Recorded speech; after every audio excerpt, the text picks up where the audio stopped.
Hi, I'm Dr. Frank A. Thomas with another installment of the African American Preaching Legacy series here at Christian Theological Seminary, and it is my blessed privilege to bring you the very best of preaching in the African American church. And today I have my partner in crime from the African American pulpit, my partner in crime for Preaching with Sacred Fire, an interview I've looked forward to a long time. Martha Simmons is in the house. We're glad to have you here. Welcome. Hey, Frank Thomas. It's good to be with you, man. It's been a minute. It's good to be with you.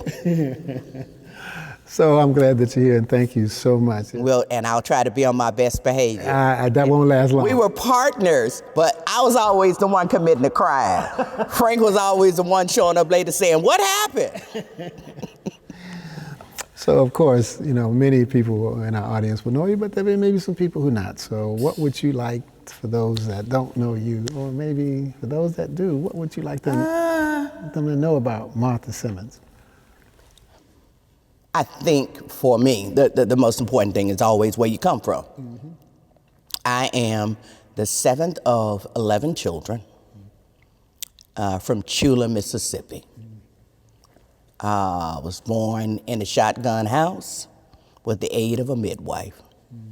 We moved to Chicago, grew up, or spent my formative years, as they call your teen years, in an all-black neighborhood, and I praise the Lord for that. At one end of the street were my grandparents. Next to them, there was an aunt, and all the way at the other end, I had another aunt and great aunts and uncles. So that's where I grew up, and I think at about 13 or 14, I knew I had been called to preach. And so, there was nobody to ask, how do you get to preach? So I had seen some people who were deacons become preachers. Mm-hmm. So I went to this chair of the deacon board at this small church I was a member of, and I said to them, I want to be a junior deacon. Because I was like, if you be a junior deacon, pretty soon you can get to preach. So the man patted me on my head, like, you're such a good worker, and nothing. So after about a year, I gave him time, I went back, and I realized, that's not the best way to do it. So I saw some people who were quartet singers become preachers. So I said, well, that's good. So I said, I sing in a choir, we're gonna start an a cappella choir, I can sing my way into it. Anyway, so I got to, we ended up moving, and I ended up in a larger church. So I told this pastor, and he was outraged. He said, God ain't ever called no women to preach. And I'm like, what? So after that shock, it took several years, 6 years or so, before I got to a point, got through college, and finally said, somebody is gonna let me preach. And somebody did, and that's my story. Well, first of all, there's a lot underneath that story that you just shared. So, let's just keep the journey going. So your first sermon was? My first sermon was, there's a war going on. And where was it and when was it? It was in San Francisco, California, at Third Baptist Church. And I was the first woman to preach there. Third Baptist is the oldest black church west of the Mississippi. I don't even remember, this is bad, but I don't even remember the year, Frank. It was that long ago. But that was the first sermon, and it got canceled twice because there was such an uproar. They put us out of the Baptist State Convention. And then the pastor, we had just paid, given a nice check for missions. There was a lady named Lottie Caldwell. Miss Caldwell always gave this big check once a year for missions. So the pastor said, okay, we'll get out, give us our check back. It probably haven't even cleared the bank yet. And so when he said give the check back, then their minds changed and they said, oh, okay, we're Baptists, we don't support you, but you go do what you want to do. Okay, so, but it had been canceled before that happened. And they sent in Caesar Clark to kind of calm things down, okay? One of my two favorite preachers of all time. And he helped me calm down after talking to me about it afterwards, because I was peeved. I had spent so much time working on this sermon with no help from anybody. Okay, the pastor didn't even have enough concern to say, let me look at it. Right. There was nobody I could call without offending him. Right.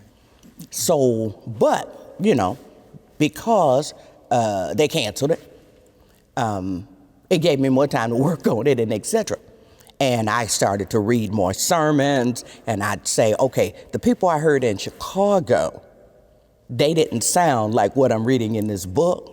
Let me see if I can merge some of this. Then they canceled it again. This time, they brought in E.V. Hill.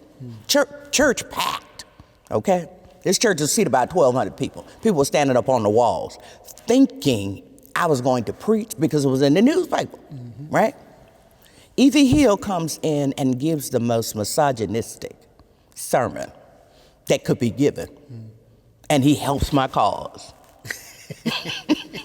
People who didn't even believe in women preachers were so upset by his language that it helped me. It helped me. And so I ended up telling him as we went to the fellowship hall later, I told him, thank you for helping me. I know you didn't intend to, but you did. Okay. So, you know, I finally get to the first sermon, and I had decided, because I had spent so much time hearing hooping in Chicago, and I loved it so much, I said, I know the pastor wasn't a hooper, but I'm going to hoop this sermon, et cetera. So finally get to the sermon, and et cetera, and I was astonished at how well it went. Everything that needed to be done, because I got that extra year, the cancellations ended up being done. People who didn't even believe in women preachers, everybody was up on their feet. Everybody, right? They had an old preacher, and he stood up and he said, I want to have a word. He said, when I did my ordination, they asked me, do you believe in women preachers? And I said, no, sir. Absolutely, no, sir. He said, but after hearing this woman today, I'd have to give him a different answer. And so, of course, the house went up some more and et cetera. So, you know, that was that first sermon. So tell me about the theological education side of your journey, because I'm sure that complemented, you know, what you were doing. Well, at that time, I had only taken, I think I was in my first semester of seminary, so I hadn't had any theological education. Right. What I was already doing, though, was reading a lot. It occurred to me, of course, if you're going to learn a subject, you got to do the reading.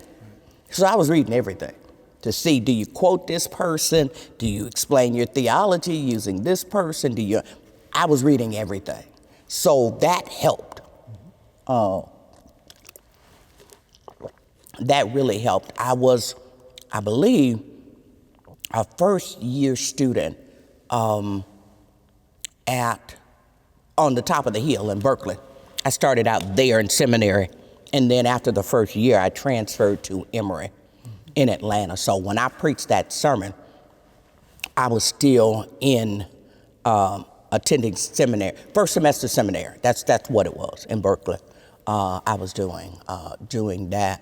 And And so the education side helped me in terms of calming me. It calmed me, so I wasn't fearful, because I said, I believe this person is right. I believe this person is right. Because what you got, like I said, what I got in that extra year was a time, an opportunity to convene the experts and just say, okay, if you do this, etc. You watched all these people and you've read all this stuff, you'll be fine. So the seminary part was just reading to make sure your theology wasn't bad. Because the worst thing you could do as a first woman is get up there and say something misogynistic yourself.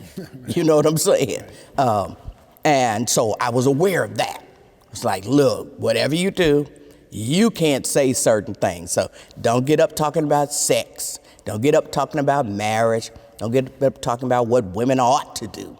All that kind of thing, etc. Stay focused on the text. Take it to your narrow culture, which is men and women, and then take it broader to the world, etc.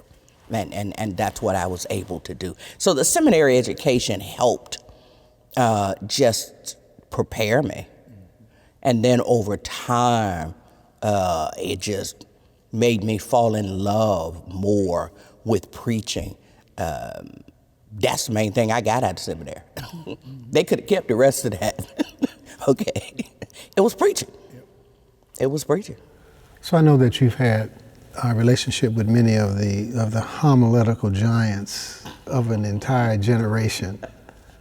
Buttrick, Craddock, Mitchell. So tell me about all of that. How did you connect and come into relationship? Well, all of it started by going to Emory. When I went to Emory, I went to Emory because Fred Craddock was there, and they had a joint degree program in seminary. You could go to seminary and go to law school. So that was what I wanted to do. So I went to Emory, and Fred Craddock was there. And at the time, he was at the top of the game. He was the top homiletician for white folk. And Henry Mitchell was the top homiletician for black people, and he was at ITC. So I cross-registered because my goal was to make sure I took 2 preaching classes every semester that I was there, from somewhere, somehow, etc., if that was possible. Because I had figured out what my real interest was. It was some in Bible, so I did some extra New Testament courses. Everything else was preaching.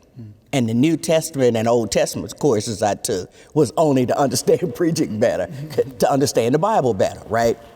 But anyway, those 2 pretty much started most of it. I actually met Gardner Taylor when I was still in Berkeley at Pacific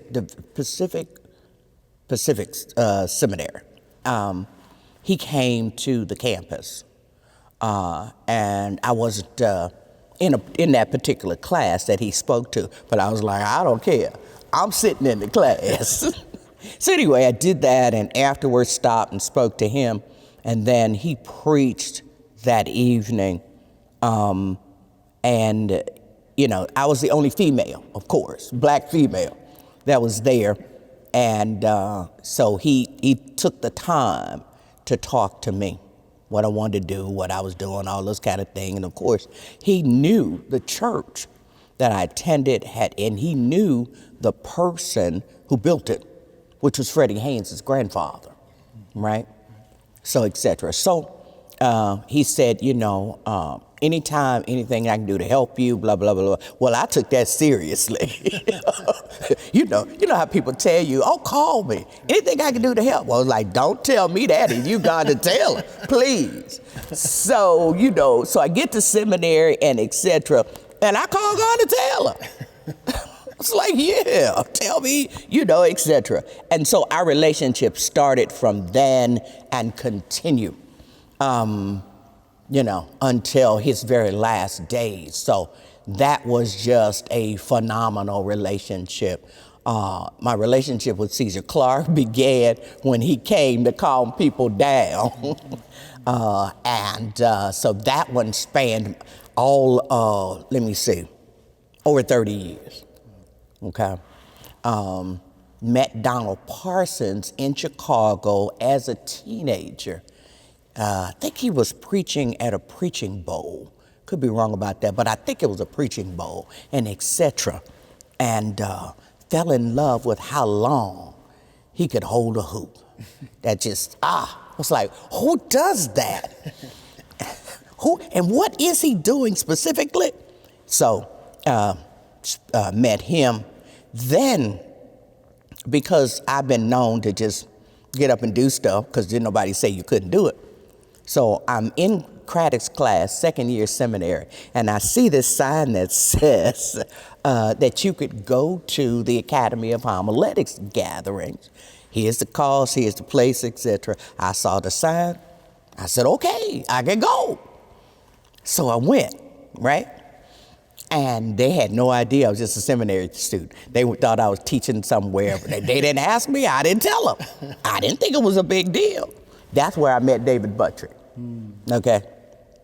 So David Buttrick and I'm, you know, he immediately starts to say, where are you teaching, where are you this? And I said, I'm not teaching anywhere. So we both just died laughing. And he was like, oh, this is so delicious. This is just so delicious, right? So we sit there and David he starts to regale me with stories about his father and just preaching history that just made you go, what? You knew these people? You sat with these people, etc. And he was just pleased that I knew the people, right? And so he said, wait, he said, so I get it now. You're going to be the person who does X, Y, and Z for black preaching. I said, well, here's what I know. Here's what I know. I know I love it. I know that the world needs to know more about it. And I know I'm going to do my part to make that happen, etc. And so we formed a relationship, and David had this habit of sending Christmas cards to a group of people, right? So he'd always send the Christmas cards. When he'd send the Christmas card, I'd follow that up with a phone call and etc.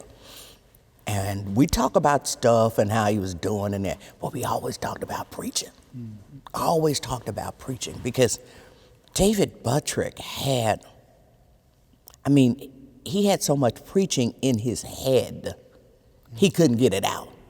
As obvious by homiletical moves and structures. Oh my God! This is the book. Homiletical moves and structures, which is about like this. It's like, whoo. I was like, when I got my copy, I was like, are we supposed to read the whole thing? So I laughed when I talked to him. I said, did you expect people to read this whole book? And I'm such a fan. I love that man so much. I read it twice.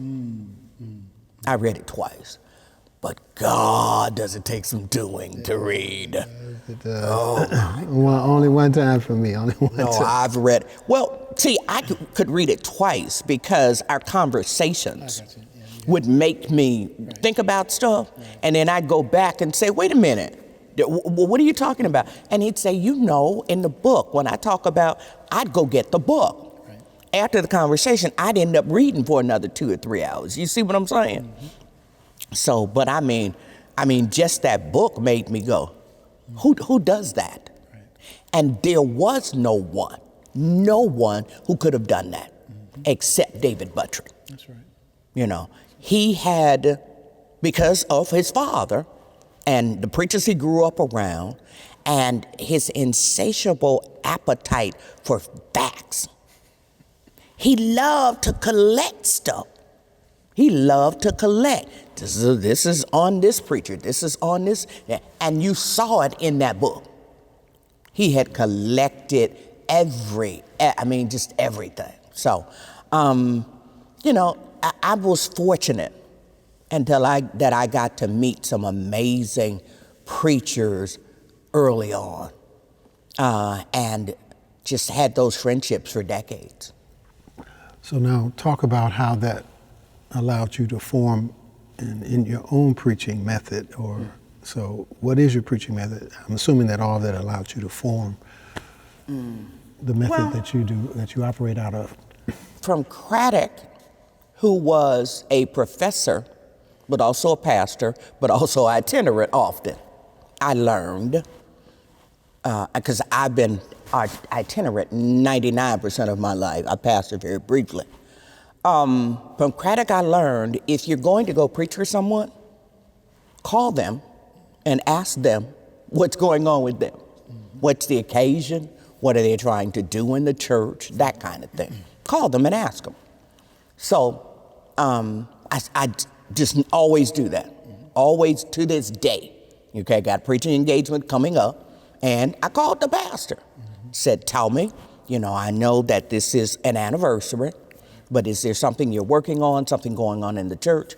And I'd ask them, good or bad, is there something going on? Because God made them the angel of the house. And I want to stay as close to that as possible, and any visions that they're working through and etc. So that's the first thing that I tend to do. And then once they tell me kind of what's going on with the people, what's needed for that moment, etc., I'll find the scriptures that will speak to that as best as I can do that. And then just start to think about, okay, this is for this group of people. What are the larger methods that I can get? Because then Mitchell's behavioral purpose kicks in. What do you want these people to do?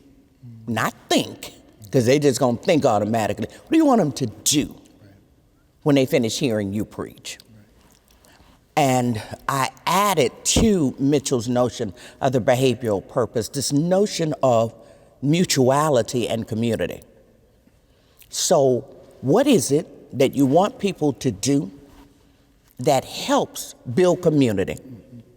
And as often as possible that people can do together with others for the benefit of others. Okay, so I added that to the whole notion of behavioral purpose. And then after that, I start to kind of trouble the text. Who's this about? Why these people? God, what you talking about? What's that strange word? Who's missing from this text? And is this a crazy text? Is this this text, etc.? All the questions I want to ask, I ask until I can't ask anymore. And I remember the time when I would trouble a text and end up with 40 questions. Gotten better now. It's about 10. It's about 10 because often, of course, the questions are when you see, if you're talking about the theology of sin, you're talking about this, and this, etc. So you're talking about 3 or 4 other things. And now I got no sense to know that, right? So you trouble the text, and then my womanist sensibility kicks in. And I want to make sure that I'm not going in a direction that's going to end up harming women.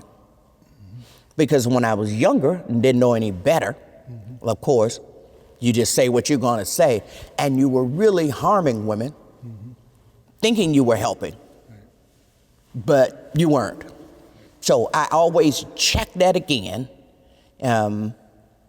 Check it for young women, old women, check it for women's rights, check it for women historically. You just got to check it. Keep checking it, right? So that you don't miss it, and I'm very intentional about that. And then after that, if I need to, if there was something in a text that so troubled me that I had to go to a commentary, I go to a commentary, I'm trying to think, there was something I was doing not too long ago, and a verse was not there. and the verse should have been there. The verse had been taken out, and in Jewish literature, it had been taken out as well. And so I had to go back and look up and say, wait a minute, what was that story? Why was that? So I spent a great deal of time just around that one thing because it was critical. Critically. And then after you do that, you're writing it.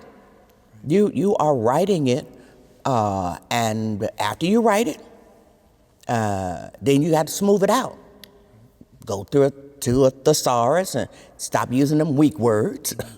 You got to see if it's balanced. Instead of that second move being much longer than the other two, which is usually what people do. You get to see if your introduction, did it live? Most introductions don't. People just get started, right? And I'm a narrative preacher, so I'm trying to frame the story so that people are going to remember it. And then when I get ready to close, I'm often going to close hard. Either I'll totally hoop or semi-hoop. And so, that's the way I lay the sermon out. It's like, that's the crescendo I'm going to. I know I'm going there. And I'm not going to go there by way of cliches. Want to do it? Did he die? It's like, no. Connect that close to that text. There is a connection. There was some good news either in that text or a secondary text that you chose to put with it because that's where your celebration was. And so that's pretty much my process.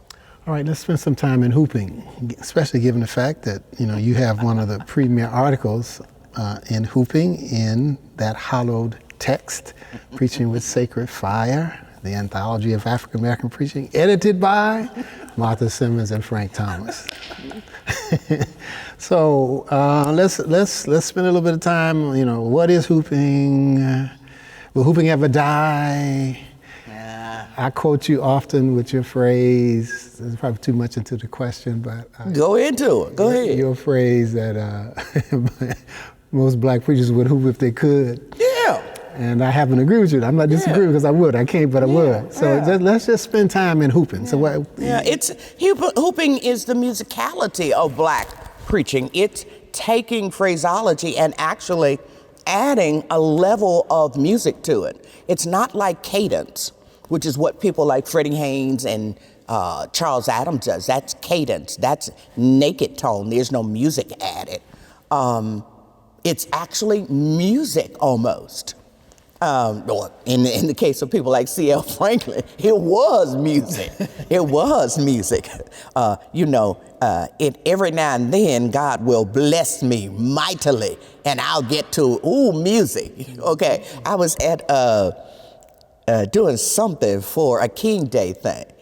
And, every now and then, like, God will let you do it. And before I knew it, I said, but that's not how the story. And I was like, wait a minute, are you singing? Like, that's what it's supposed to sound like. That's what it's supposed to sound like. And the people were so stunned, because, women are supposed to do all of that. Of course, they went crazy. And there were a group of alphas there, and they were doing some alpha hollering. It was hilarious. But I got tickled at my own self, because I hadn't planned to go full hoop, I was trying to do what the guest invited me to do. They say, how many degrees do you have? And they invite you accordingly. Spirit said, go, go. So, that it's that musicality that is in black preaching. And unfortunately, people took advantage of it. Preachers really knew the power of hooping. They knew the power of it. So rather than go to school, rather than learn more about the craft, etc., they just say, look, I'm gonna hoop my way out. They could cause a stir, some mess in a church. And you'd call and say, they'd call an older preacher and say, what do I do? And they'd tell them, just hoop your way home. You can get home. hoop your way home. All of that craziness really, really hurt it. But it is still revered because it's such an amazing art form that, I mean, the people who can do it well, there's just nothing like it. There's just nothing like it. I mean, here's what's funny. I mean, preachers who I'd never go to hear say 5 words, I will show up to hear them close, okay? Oh yeah, it's like, dude, that was an awful sermon. I don't know what theology that is. Did you go to school? Just let me hear you close. And I won't call no names, but y'all know there's several preachers I'm talking about. And I have gone just to hear people close. I'm telling the truth. I wasn't looking for nothing else. I love a good close. I love it. I love hooping. I always have, always will. Because I understood that a part of what was in hooping was what we brought from Africa. Okay. And so that always keeps me, I always think of the continent when I see it, even if the folk doing it have no idea. But we were in South Africa. I think I was with you. And we were doing, talking to people about churches, etc. And we went to this church outside on a field. Right. And some of those people there, especially some of the real older people, etc., they had these guttural moans and sounds that were just like the old hooper. Yeah, I remember. It was like, what? But now I had heard that was true. Right. I had heard that was true. And, it made sense to me in terms of people's research and et cetera. But when I heard it myself, okay, and then when I went back to Africa and spent some time with some elders that were like 95, 100, and then they did it too, because I think we were in South Africa. Mm-hmm. Then I was in, the next time I went, I think I was in Uganda, or near Uganda, not in Uganda, but near Uganda. Same thing. So I always remember the continent, and that just gets me more excited about, seeing somebody do it. And like I said, I've just loved it since I was a teenager. Sitting in Chicago listening to those preaching bowls. And I thought when I was a teenager, I was like, I don't really think they're doing a good job with that text, right? And I didn't know, but that was my sense. I was right, turns out. But God, the closes. Oh my God. To hear a young Donald Parsons would run you out of the building. Just run you out of the building. Because you're sitting there going, because Donald Parsons, I've never seen a person hold a hoop as long as Donald Parsons and stay in too, right?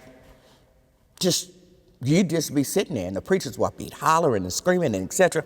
Well, as a young lady, they're thinking, okay, she's with some man. Mm-hmm. She's a future first lady, blah, blah, blah. Never paid any attention. And I'm sitting there and I'm taking the notes of life. The notes of life. Because I already knew I had been called. And then Caesar would come to town. And then Jasper Williams came to town. And then the guy out of Texas, Wilson, he was an officer for the National Baptist, Wilson. Some of the preachers will know who I'm talking about. He came to town. And like I said, you'd lose your mind. You just lose your mind. So that's what I feel about hooping. And of course, like I said, there were always people who misused it. Mm-hmm. Still do. But what really happened, and everything changes. That's what I said in the article. Everything changes. So cadence came along, mm-hmm. and speed. Mm-hmm. And so the sound of this era, or the sound of the last 25 years, basically, it was different. Mm-hmm. than the era before. Right. And although we still love hooping, nobody could do it. Mm-hmm. You just had a handful of people who could do it. Right. It wasn't like everybody who came along. People were actually going to seminary. Mm. And in a lot of cases, the white folk were telling them, and black professors, believe it or not, it don't take all of that. Mm-hmm. It don't take all of that. Right. So you didn't see a preacher on every corner. That's what we used to say in Chicago. There's a preacher on every corner hooping hoop, because there was a church on every corner, right? And you didn't see it. Mm-hmm. And women didn't have anyone to teach it to them. They didn't have anyone to mentor them in doing it, so they weren't doing it. And then along came Charles Adams with cadence and naked tone. So it was almost a hoop. So they named him the Harvard Hooper, but he wasn't hooping. And he knew he wasn't hooping. But that cadence would just kill you. Just kill you. And then along came Freddie Haynes with speed. And Freddie Haynes was like, I can't hoop either, but I got speed and cadence. Watch this. Have you seen this before? And nobody had seen it before. People were like, what in the world? What is he doing? Mm-hmm. It was so powerful, he could preach a sermon about grits and eggs. And everybody in the room was going to go, ah! Because no one had seen it before, right, except in Adams, right? But Freddie was 5 times faster. Mm-hmm. And that's what blew you away, along with the fact that he did it with no notes. Mm-hmm. You were like, wait a minute, did he memorize that? Mm-hmm. And so, the shift had occurred. It had occurred. And so everyone else that came out of that lineage is doing cadence and speed. So that's where you get Carolyn Knight, you get Gina Stewart, you get everybody. It's cadence and speed now. That's the change. So do you see anything that's on the next horizon beyond cadence and speed?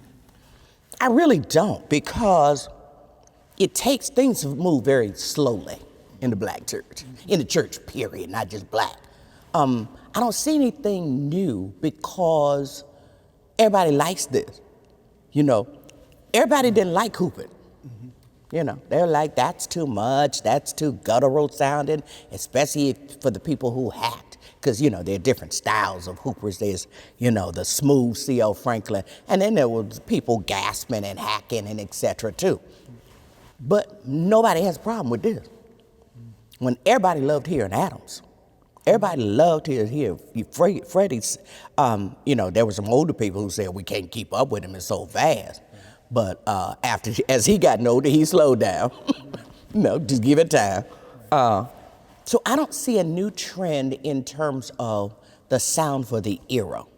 I can't put my finger on it because I think it's going to have something to do with AI and how AI helps people recraft sermons. And I don't think it's going to be a good thing. And what I've seen of AI now and preachers using it is an awful thing. So how have you seen preachers use it? They use it to write their sermons. So they've got a text, right? And the text is, God so loved the world. You can literally tell AI, I want a sermon, and I want it to include these 3 points, right?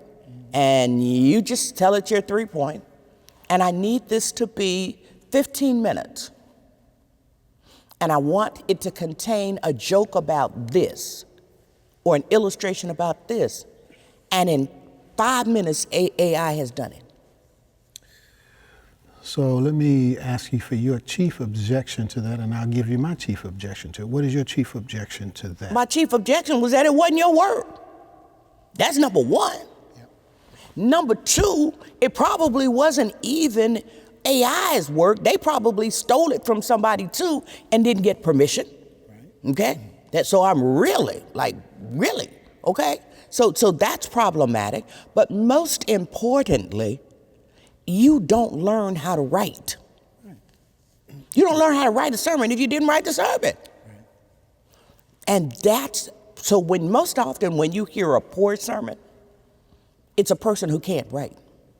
Now, of course, there's some people who just are aesthetically frozen chosen, and they can put it on paper and can't get it out of their throat. But often it's people who can't write.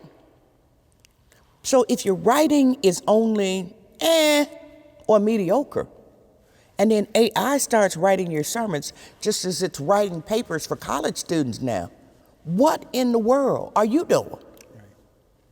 But I've literally had young preachers, because I keep up with them, and my youngest child in ministry is 29, and they tell you what they're doing.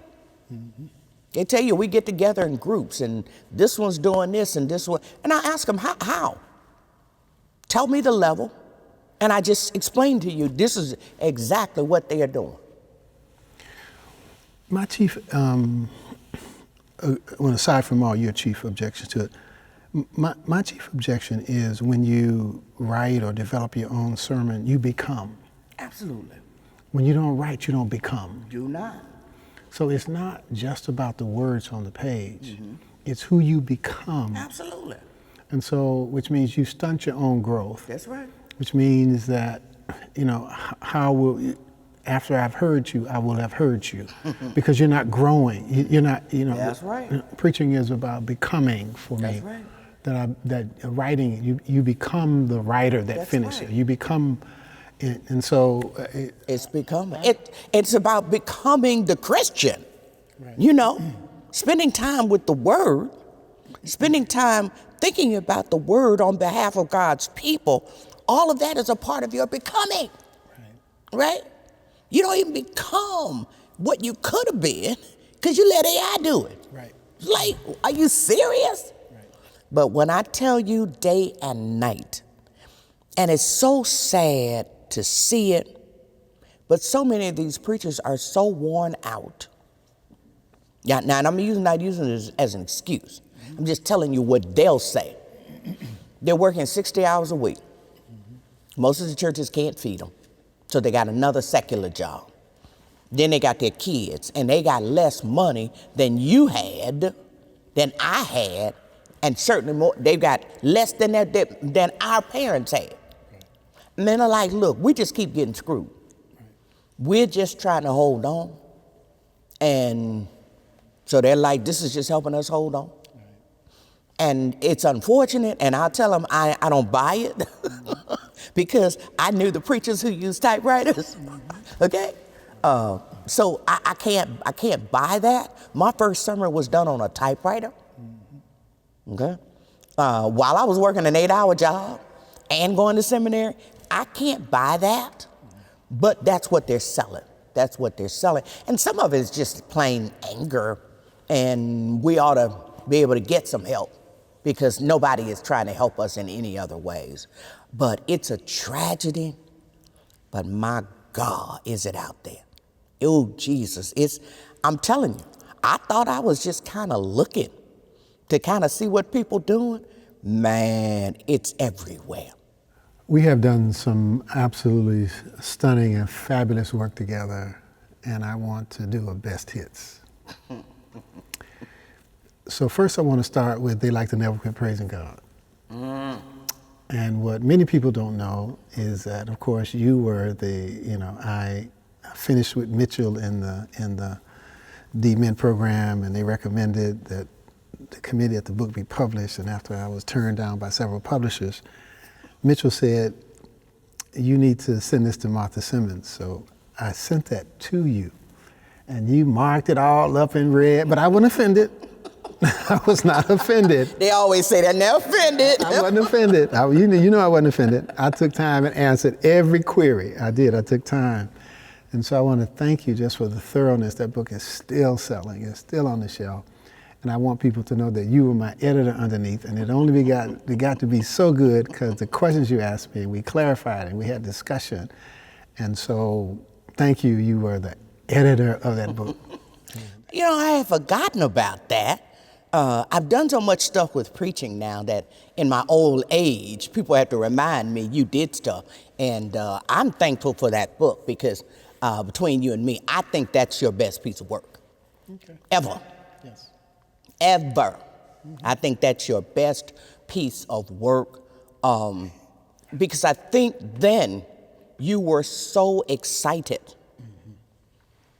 about preaching, its future, its value, your part in it as a homiletician. I think you were so excited.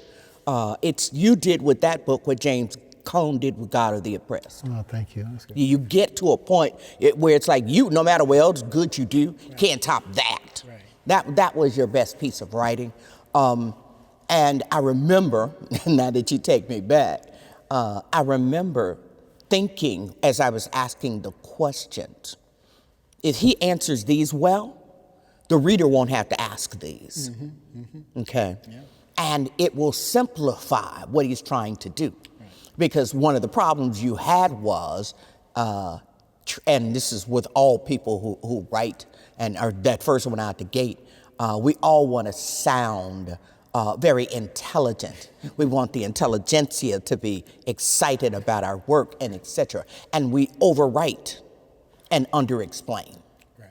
Okay. Right. And so that was my job. Because I had done that for Mitchell.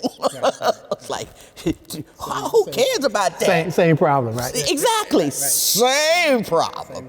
So, but you need to know that book, still, I am doing a 600-page minister's manual, and at the back of it is a book list of books from, I think it's 1724 to 2024, 2020, something like that. Anyway, classics, current, that people in the church, preachers, laity, etc., should read. And They Like to Never Quit Praising God is on that list. I'm going to move to the African American pulpit. Oh, Jesus. When you called me, and what did you ask me when you called me? Do you remember what you asked me when you called me? I don't. What did I ask you? You asked me, would I be interested in being the co-executive editor of the African American Pulpit? That's what you asked me. Okay, yeah, I did ask that. Yeah. I did. I did. And I asked you because, number one, of the work you had done with the book, but also because of your thoughtfulness. Thank you. And I said, our personalities are different enough so that something interesting will come after this. I don't need somebody just like me. Right. I wanted different personalities, wanted different approaches for preaching, etc. I didn't need someone who knew as much about preaching as I did. That was not the thing. The thing was someone who was thoughtful, who really loved it, and that kind of thing. So that's what made me call you. So what was your favorite issue out of all issues that we did together? Oh, God. Just think about what was it? I think I got an idea, but what was your favorite if you had to just... Out of a decade of issues? Are you serious? Yeah, you don't remember? I have... Frank. Remember, I was the editor. I edited every issue. That's not a good question. No, but look, okay, let me say. Okay, so we generated some new stuff. So what about... Great revival. Thank you so much. We're thinking that, see, look at out of all that complaining, right?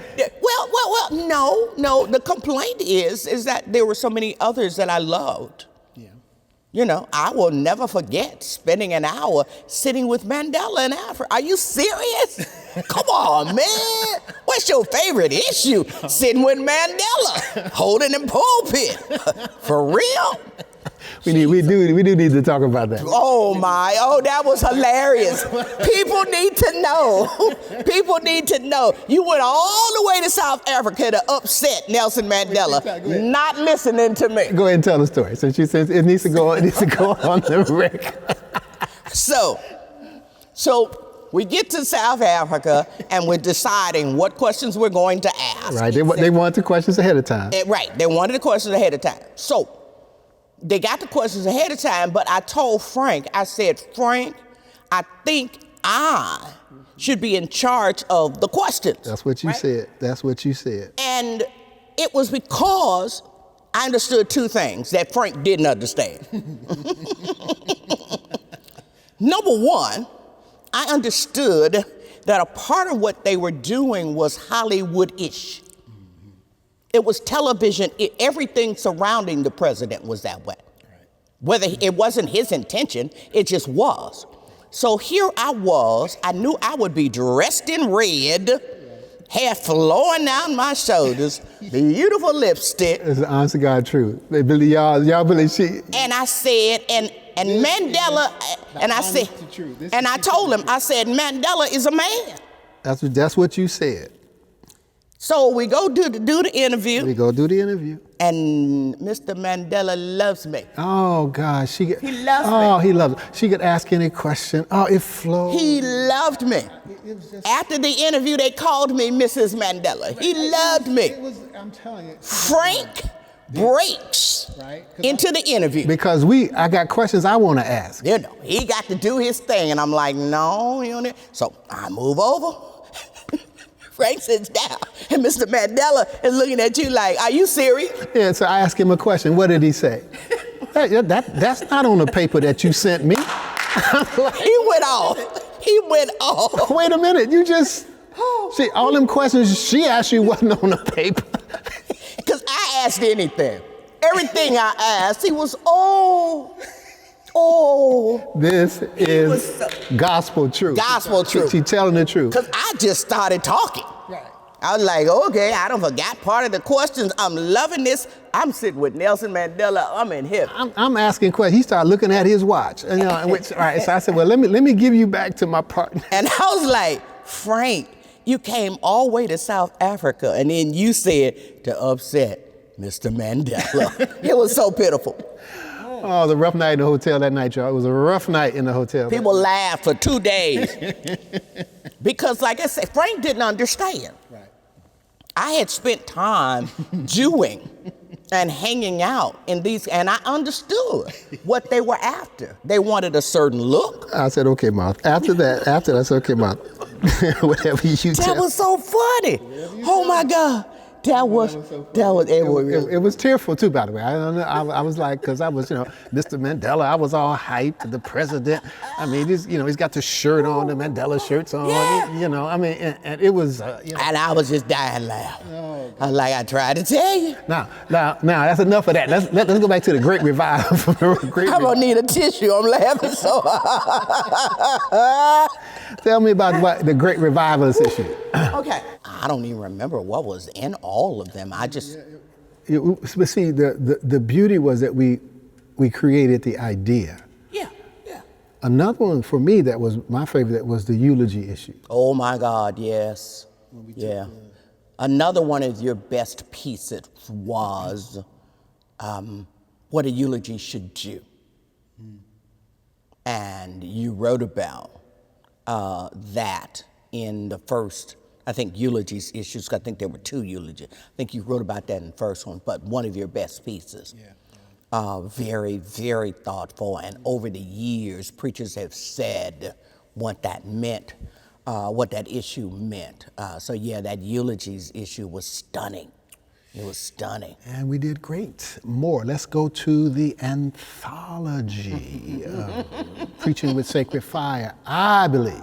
Mm-hmm. Well, see, people don't know the backstory, that what we did was we found an agent, and we were proposing a 7-volume encyclopedia of African American preaching. Right. And the agent shopped it around and went to Norton. And what did Norton say to the agent? Nah, we're not doing that. And if we were gonna do something like that, we would need bigger name people, blah, blah, blah, blah, blah. Okay. And then what else did they say? Then they said, how about an anthology? And what did we say? Yeah, we'll do that. Did we have any idea? I did. Frank didn't know what a Norton Anthology was. No, I knew what a Norton Anthology was. I knew what it was, but I didn't know that we knew how to do it. But I said, we're going to figure this out. No, I knew we knew how to do it. Well, I knew how to do it. Right. Because I had spent time with Mitchell going through the lineup of here's how you look at this generation and figure out what they did. Look at with that in my head, you remember how we set up the front? Yeah. And I said, do it, and I said, let's set it up by eras. Right, I remember. And these people contributed these things, whether, no matter what we thought about their preaching, it was important to the era, according to these categories, okay? So for 10 years of work, and you can, what for you was the greatest gift or the greatest moment or the greatest thing that you're thankful for after looking back at it? What was the zenith of the anthology project? There were three, actually. There wasn't one zenith. It didn't work like that. And projects that long usually don't work like that. It was the hooping article, because I had intended to do a book on hooping.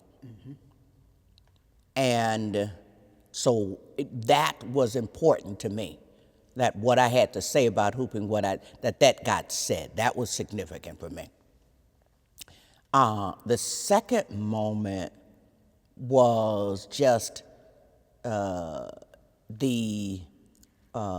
what's the gentleman I'm trying to think of who was in Georgia, who we found? J.M. Gates. J.M. Gates. Yep. That was the second one. You called me one night. You ever heard of J.M. Gates? I never heard J.M. Gates. Nobody had heard of J.M. Gates. But what I found when I kept looking around at other people's preaching, you kept seeing, and J.M. Gates will be in town to preach for so-and-so, and J.M. Gates will be. So I said, I saw his name so many times. I don't know why he's disappeared, but he had to be somebody. And when I went and dug him up, I mean, that freaked me out. I remember the night you called me. I remember. I was like, what in the world? This disappeared? That was a gold mine, the forerunner to C.L. Franklin. I mean, it was unbelievable. And this man, I think it was, in the 30s? I mean, he does more records than anybody in the whole country. I'm like, and this disappeared? And we always said, we put in the footnote, the biggest funeral in Atlanta until Martin Luther King Jr. The biggest. And none of us never heard of it. None of us. Records all over Europe. Right. And that just goes to show you how media can write people into the story and out of the story. Right. That's right. Okay? Because we didn't control enough media for us to understand what that funeral even meant.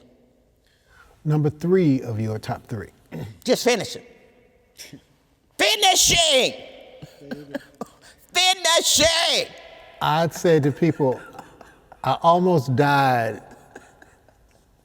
in the permissions at the end and the final. They crossed every T and dotted every I. I almost died in them final edits. You remember all of that stuff. I mean, they were thorough. Finishing. Thorough. We wrote for 8 years. We wrote for 7 years. Let me get this right. We wrote for 7 years. Part of that 7 was just researching. There was no actual writing. And then those last 3 became this just couldn't finish.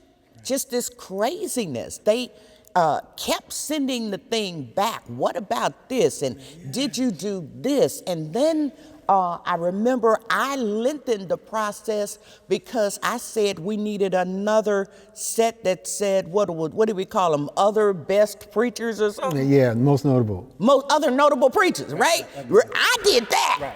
They didn't even do that. I was like, these people should be in here, Frank. So I didn't realize. I thought I was adding maybe another 3 or 4 months. That was a whole nother year. Right. And then we said, Yeah. we wanted the bibliography of all bibliographies. Yeah. We wanted at that time that in the back of that book, Yeah. it was worth the bibliography alone, that the resources that we were able to generate. Yeah. It was, you did a phenomenal job. Yeah. It was an amazing, even now, if I had to say, just finishing it was to hold it in your hand. Remember, we had the big argument about the title. We wanted to call it, I Can Feel My Help. Remember? Yeah, and they were like, we don't know what that is. And then they went and asked some ignorant black person who didn't know the phrase, I can feel my help. And I was like, what? What? And then the final word came like, read your contract because it says, the publisher shall decide the title. Yeah. And we were upset about it. Yeah. But when they finished it and looked at it, as we saw it was right. They were right, because we were pitching a fit and they had to read the contract, blah, blah, blah, blah, blah, blah, blah, blah, blah, blah. Yeah. And it has been the gift to the church, the gift to a generation. It is, I'm so humbled just by what that means. You put that, when I came here and they were talking about the president put the anthology on the table. That's it. Well, what else is there to say? What else is there to say when you put the anthology on the table? And I'm just really hoping that there's a generation of people out there who really love preaching enough to do that future work and not skimp on it. Because there were about 75 people who didn't make it in. Okay? And several of them were like J.M. Gates. They had already been written out of the story. And the way people, unfortunately, tend to do history is they do it around their era. You can't do an anthology like that. So in volume 2, there's still some people from the 17 and 1800s that they need to go back and get. So I'm saying that now. So for the next crew that does this, don't do no shoddy work. There's some people in the 1800s that had already been written out, but we found them, but we could only put in so many people. 103. Right. And then God, from our own era, we could have put in another 50. Matt King Carter, he didn't get in. Donald Parsons, he didn't. It's like, how is this possible that all these people get, so we know a lot of the people who are going into the next one, they've already seen them. We know Gina's going in. We know Freddie's going in because of what they did at particular times, in addition to their preaching. But my concern is that people are going to try to do the shorthand stuff and only do their era. Don't you dare. Though there are people from the 1800s, especially, and I found them about 6 months after we finished. There was a group of preachers that Frederick Douglass hung out with, written out. But you could tell they were powerful if you look in the history of the AME Church and Frederick Douglass's travels where he was speaking against slavery, they keep slowing up. Arlene Chern. Exactly. That one broke my heart. How did Arlene Chern not get in? Right. Okay? Right. That one broke my heart. Because we like... Yeah. Oh, no, but we were sitting there. And I mean, before I would call you and say, what do you think about this list? I'd have to labor over the list. Right. And I called Gardner and said, can we not put this person in? And he was no help, by the way. I want you to know that. He thought everything was wonderful and marvelous and great because he was so, it made his heart glad that there was an anthology. But, but I kept calling him. And then I started calling seats. I was like, somebody got to help me get this list down, right? you know, and then I was calling you, and you were no help either. I mean, it was so many. So I'll say this so we can move to the next section, because, you know, I would love to mentor the persons or persons that do it. You know, we can't do it. I can't do it. But I'd love to see the next iteration. You know, we tried to include video. At that time, they didn't want to include video. But anyway, right. I want you to go to, finally, the last marvelous piece of the African American Lectionary that you visioned and wrote the grant for. So talk a little bit, because that is historical, and it's a marvelous piece of work that you did. And so don't you give us some time to talk about that, and then we're going to close down the interview, because you and I will talk for another 2 hours. The African American Lectionary is 220,000 pages of material about Black church life. Its rituals, its holy days, its high holy days, its ways of being, its people, its pawpaw nim, its the ushers in white, it's how we baptize, and then it's us across all of our faith traditions. So you could be Baptist, you could be Catholic, you could be Church of God in Christ. It was all of that. So my vision was to just say, we don't do lectionary, we don't understand lectionaries the way the white folk design lectionary. First of all, ain't nobody preaching no 4 scriptures. They lying about that. Okay? And the ones who really intend to, okay, they don't know how to. Right. They don't know how to. I'm like, we don't preach like that, so why are we doing that? Right. Why are we doing that? So I didn't do that. But what I really wanted to do was capture us, because I had spent my whole life loving us in our church. And so I said, you know, I grew up in an all-Black neighborhood. Praise the Lord for that, because that was where I first saw the sisters ironing that communion scarf, okay? And where I first saw the days when they didn't have, you know, we hadn't gotten any money yet, so we were eating saltine crackers. We'd break the saltine crackers up, right? Right. And the way we used to do baptism, and the old hymns that somebody had to lift the hymn, okay? And before, you know, the baptism, all of that stuff could commence. So I wanted to put that in writing.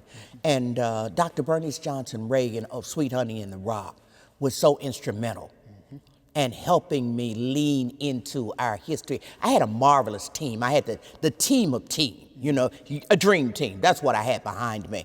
But Dr. Bernice Johnson Reagan was really critical in helping me not forget what being from Chula, Mississippi meant in terms of our rituals and those kind of 220,000 pages.